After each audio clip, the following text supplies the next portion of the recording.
Welcome back to Therapists Uncut. We are in the studio today for the first time in, I was going to say months, but year? Month? I don't know. It's been a long time. Fucking time. And it's so exciting to be here. I think it's a lot more work for Anthony because you can't see around us, but I feel like I am in Hollywood on a set somewhere with lights pointed at me. And he even did something to my face with some powder. I don't know. It's very strange, but apparently I'm not glowing right now. And we're definitely country folks from like a more small town rural area. So feeling like we're in Hollywood, even though we live in California, is actually pretty cool. So we are very excited that you guys get to join us today because we're back in the studio. And today we're talking all about burnout. We're going to talk about burnout in the medical industry, in the helping professions, in the tech industry. I would say if your industry classically or historically dealt with burnout, the pandemic really just exacerbated. Yeah, it exacerbated everything. And it's something that's coming across our faces and our offices quite a bit. And I would probably say even on a personal level too. So today is all about burnout. Welcome to the Therapists Uncut Podcast, where off-the-clock therapists who happen to be friends share their uncensored thoughts about real life. Join us weekly in spreading positivity and making mental health relatable through casual conversation, inspirational stories, and real talk with friends who happen to be therapists. Please welcome your co-hosts, Nikki Young and Alyssa Najera. All right. So before we get started, though, we have to tell a therapist joke. I've decided, I don't even know that I ran it past you. By we, Nikki means Nikki, because I don't do jokes. And I don't even know that I ran it past the team, but I've decided that unto you, we are going to tell a therapist joke every week until I run out of them. So here's one. Are you ready? Ready. So, yesterday the receptionist calls me and says, Nikki, I've got a new client. They want to see you. They feel very invisible. And I said, I'm sorry, I can't see them. I get it. But that's... All right, if you did not laugh at that, take a second to think about it. That was bad. We always talk about Nikki's full of dad jokes. We love dad jokes, right? Dad jokes. A little humor in our day is not going to kill us. Thank you so much for bringing that material today. When Nikki is ready to do stand-up comedy, we'll let you guys know and you can join us. No, that requires far too much thinking on the fly. All right, back to burnout. So I want you guys to think about what comes up when we say burnout. And we're talking about professional burnout, but burnout can also creep up in our personal lives too. And when I think of burnout, I think of the career that I had right out of grad school, which was in human services agencies. So if you work in human services agencies, you've probably had your own bouts of burnout. Burnout is sneaky. And I think you can recognize it in your peers or in your colleagues or in your supervisor. I'm not burnt out. Yeah, I'm totally fine. You are, but I'm not. It's one of those things that kind of sneaks up and you don't recognize that it's there. And it's present and it's probably full blown until you get like deep in it and you're like, oh shit, how did I get here? How long have I been like this? And your colleagues are like, we've been worried a while. We're all there, yeah. So I want you guys to think about if you've ever experienced burnout, how did you know? Or maybe if you're struggling with work right now, what are some signs that tell you might be in burnout mode and you need to take some time to take care of yourself and recover from that? You ever experienced burnout? Yeah. What did it look like for you? Similar, working in a field that I love, doing work that I love. Just it's crisis work is hard, and and we're going to speak to this, but there's so many different factors that influence burnout. Whether it's individual factors, you have your own stuff going on. Whether it's organizational factors, who you're working for, and the people around you make a night and day difference in terms of whether or not you actually truly get to the point of burnout. Societal factors. Hello, COVID. What else? Cultural factors. I mean, there's so many different influences, but I was doing work that I love. Individually had a lot of stress going on personally, and then was working for just my immediate environment was toxic there. It got to the point of toxicity and yeah. But did you recognize that it was toxic? My wife said, you're done. It's time for a change. So I think, and we talk about this a lot, but how often do we recognize it in ourselves, and how often do we need to open our ears to the feedback that's coming from our family, friends, colleagues, kids? And I think you were lucky enough to have somebody who's a therapist, as my wife, and is also a therapist and knows you well enough to say something is different about you. You've changed, and not just for like a couple days. She said I wasn't funny. Stab to the heart. I was like, okay, it's time. This is a problem. This is a problem. And especially if it's a work that you love, you get so consumed by what you're doing because it's your passion and you're doing great things and you're helping communities and you're building organizations, whatever it may be. It is something that you love, that you're so deep into it that you're not recognizing that the habits that you consistently engage in may not be good for you anymore. So some personal science, not personal, even though I have personal experience. She's about to get disclosure here. But some science to look for. Let's talk about behaviorally. If you're feeling more on edge than usual, if you're more irritable. For me, I just noticed a lack of energy, right? Not having the energy to do historically what I would have loved to do after work one day, right? Yeah, feeling exhausted all the time, living off of coffee or energy drinks, not just like your daily cup, but you've got like 3-4 cups to get you through the day, or 3-4 energy drinks, which is so unhealthy, by the way. Granted, I love me some coffee, but pay attention to how much coffee and caffeine you're drinking. On the flip side, not eating, right? Because you're just so overwhelmed or stressed that you realize you get home at, I was going to say 5, but likely, 6, 7, 8, and you realize you haven't eaten all day because you didn't take your lunch, because you didn't take a break. Despite you legally having to take a lunch, you're skipping your lunches, you're skipping your breaks. If you're eating, you're just putting processed food in your body because it's the easiest thing to do to go through a drive-through or to pull out the biggest, fastest serotonin spike. Absolutely. And then you feel like crap in like 10 minutes because you just ate a bunch of junk. I would say another behavioral piece would be if you are avoiding people in your workplace. So if you're avoiding your peers or if you're avoiding your supervisor is meant to support you, right? But if you're finding yourself either avoiding one specific person or groups of people, start asking yourself what that's about and how long have you been doing that? Burnout is one of those things that kind of happens over time. It's not something that'll happen on like week 1 or 2, but over time, you start developing these habits or you start being exposed. Slowly, it's like, yeah. I hate this metaphor, but I'm going to bring it up. It's the frog in the hot water metaphor. Oh my gosh. Now that I don't know all the details, I feel like I shouldn't have brought it up. But it's like, I feel like if you put a frog in hot water, like it's not subtle, or it just really quickly, they know they don't like it. I think, I don't know. I butchered the metaphor. If y'all know what it is, feel free to educate me on it. But the point of the story is it happens over time. It's not immediate. Unlike a frog in a pot of boiling hot water. That's pretty quick. Yes. Yeah, I killed it. I'm sorry, guys. The frog or the joke or the metaphor?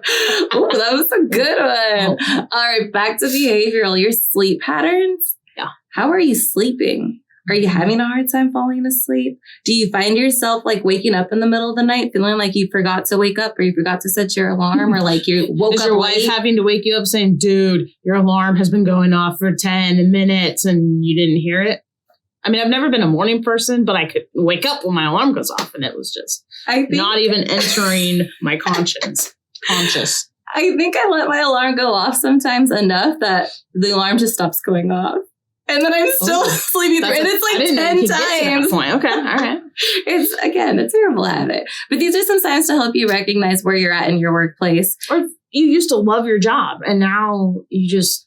The idea of, I'm thinking of a few professions right now that have burnout has just been amplified by COVID, right? I've got family in the medical profession and the medical professionals that loved what they did and what they do. Some of my best friends and now saying, I don't know if I want to do this anymore. And how do I find the joy in this anymore when each day is just so full of trauma and grief? And teachers, we work with a lot of teachers in our practice and educators.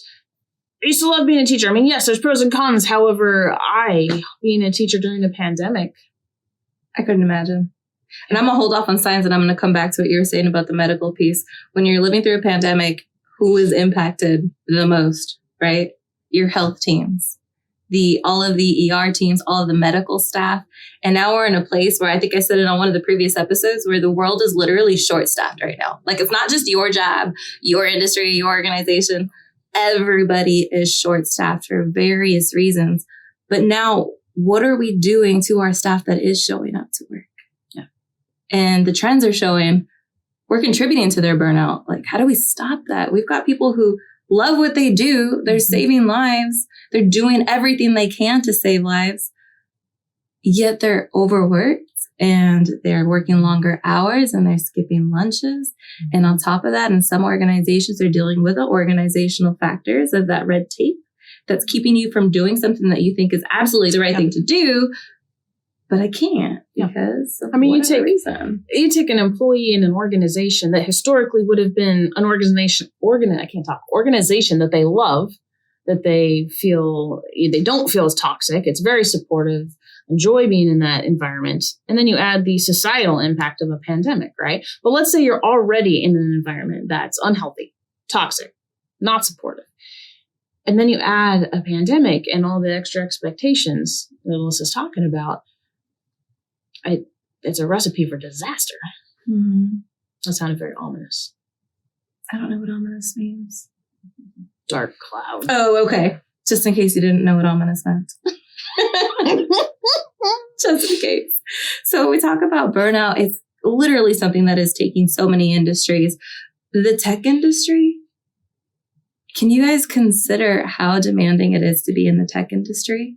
And for the tech industry, working remotely was very normal. Like that was a part of that profession. For a lot of our organizations, working remote wasn't even an option 3-4 years ago. Yeah. And it's newer for these ones.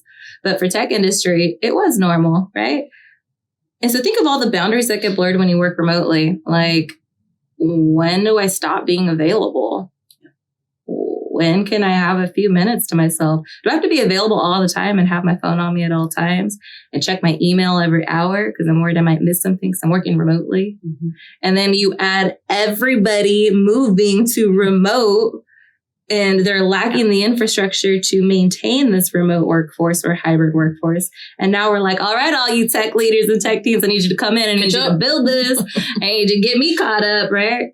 So we do this. They have been in such high demand. So again, industries who are technically already struggling with burnout or historically already struggling with burnout, you add all of this and it's exacerbated. So part of the reason we wanted to do this episode is to really speak to you, whether you are an employee, whether you are a leader in your organization.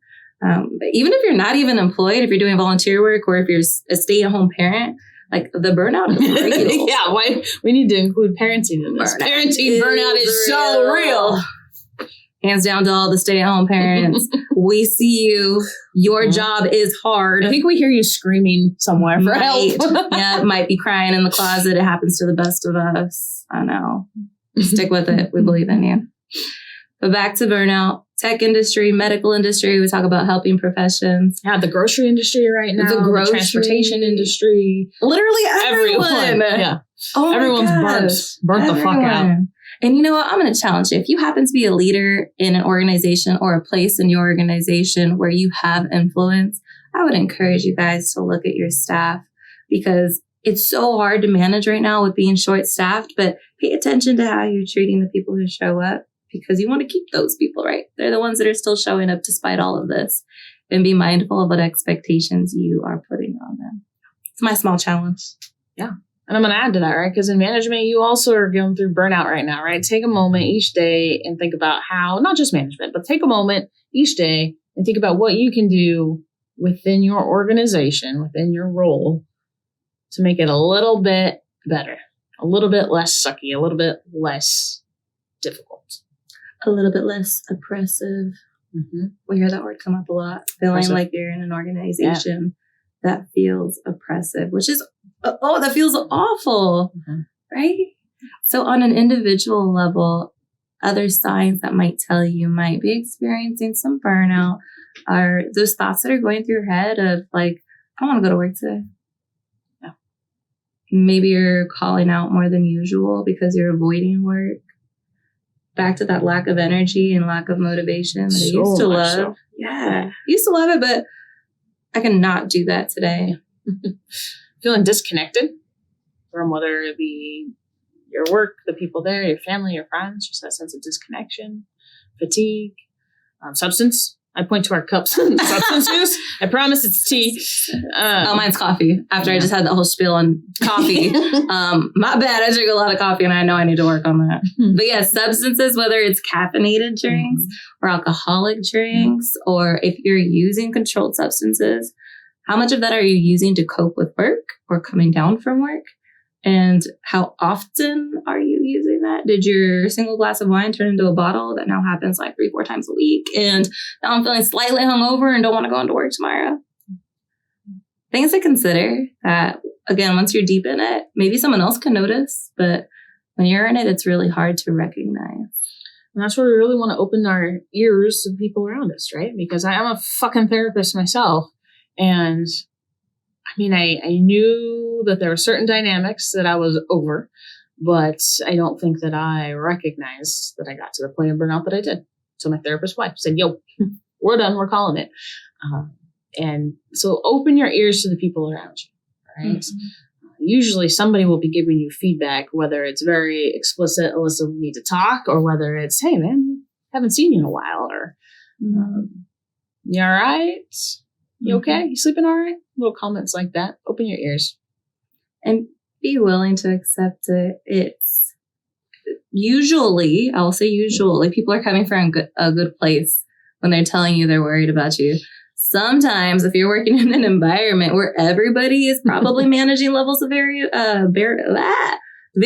levels of burnout, also shows some grace in that you're probably not getting their best self, the best self of your manager, supervisor, or peer, because they're just trying to get through the day and survive, and not to justify any behaviors, but maybe to help understand that there's a lot of people that might be in a place that they're struggling right now.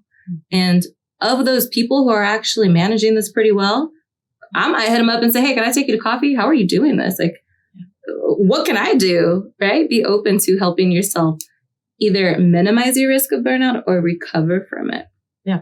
And I think we phrased it earlier as how do you lessen the negativity, lessen the toxicity. But let's think about it from a more proactive standpoint too, or a more positive frame of reference. How can you help those around you feel valued, right? Whether it be your secretary, whether it be management, you appreciate what they're doing, whether it be the person sitting in the cubicle next to you, whatever it is, how can you contribute to a culture where people feel valued? I love that you said secretary, because no matter what level you are in an organization, everybody's a part of this team, Absolutely. right?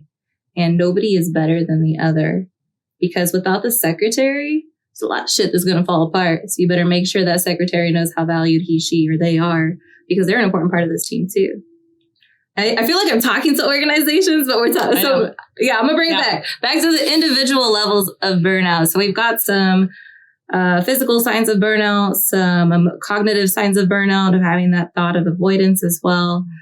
Going on autopilot, like Nikki had described, you're kind of just going through the motions. Speaking of autopilot, I was commuting during this time too. So autopilot's really bad when you get home and you're like, and I know that's a thing anyways, but when you're just so done, there was like, I don't know that my wife's listening to this. I don't even know if she knows this, but there was a couple times I fell asleep for like, the head jerks and you wake back up, but you're back on the freeway. It's like, oh crap. So I can't tell if I'm getting dagger eyes right now. I guess you didn't know that, but fatigue. Are you getting sick on the physical? Are you getting colds a lot, right? Your body knows what's up. Listen to it. That's the physical sign.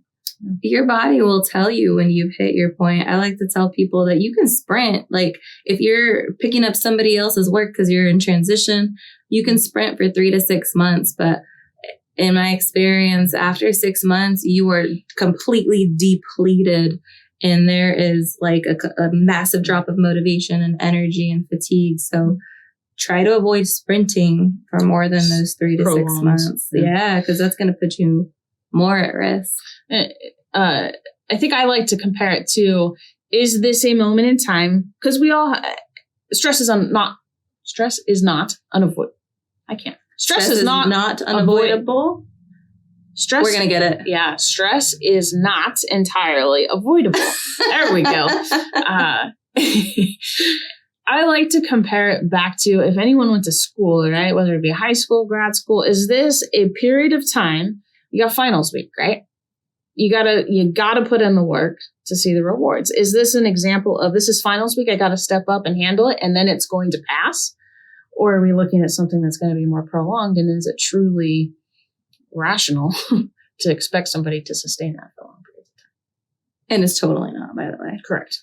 You can only do what you can do. You're still human, regardless of what your position at work is. And if you have, I think another individual piece that puts you more at risk is if work and organization is hard and you have stuff going on personally, and you're dealing with grief or divorce or loss in some capacity, like, where are you going to catch a break? Yeah, exactly. We talk about this with clients all the time, right? If one is incredibly stressful, but you've got peace at the other, it gives you some respite, right? It gives you somewhere to go to feel supported, etc. But if you're experiencing stress in both areas, then where are you getting your downtime? Where are you getting your rejuvenation? So maybe you're sitting here and you're talking about or thinking about like, oh shit, that's me. Well, now what? Well, unfortunately, we have reached the end of our episode. Good luck. Figure it out. Good luck to you. No, I'm just kidding. You're burnt out. The end. What we will do is we'll put some resources on our show notes page. So if you are looking for resources to help you manage some of these symptoms or even help you assess where you are in this spectrum of burnout, if you're experiencing it, please go to our website at www.therapistuncut.com. All right. Thanks again for joining us. We appreciate you being here with us. If you haven't already, like, subscribe, share if something spoke to you. I'm sure we all know somebody that a particular episode could relate to. Send it their way. We are just out here trying to make mental health relatable and a part of everyday conversation. So thanks for joining us. And as official TU crew, thank you from the bottom of our hearts for helping us make this mission. And like Nikki said, make mental health relatable. You guys take care. I'm going to do the Alyssa wave. That's what I do, isn't it? Yeah. Thank you for joining Therapists Uncut, a production of AMP Smart Business. To learn more about Therapists Uncut and stay up on upcoming episodes, please subscribe and follow us on social media. As a reminder, although the Therapists Uncut co-hosts are licensed therapists, they are not your therapists. This podcast is not intended to substitute professional mental health counseling. If you need professional therapy, please contact your local provider or primary care provider. Thanks for listening, and we'll see you on the next episode of Therapists Uncut.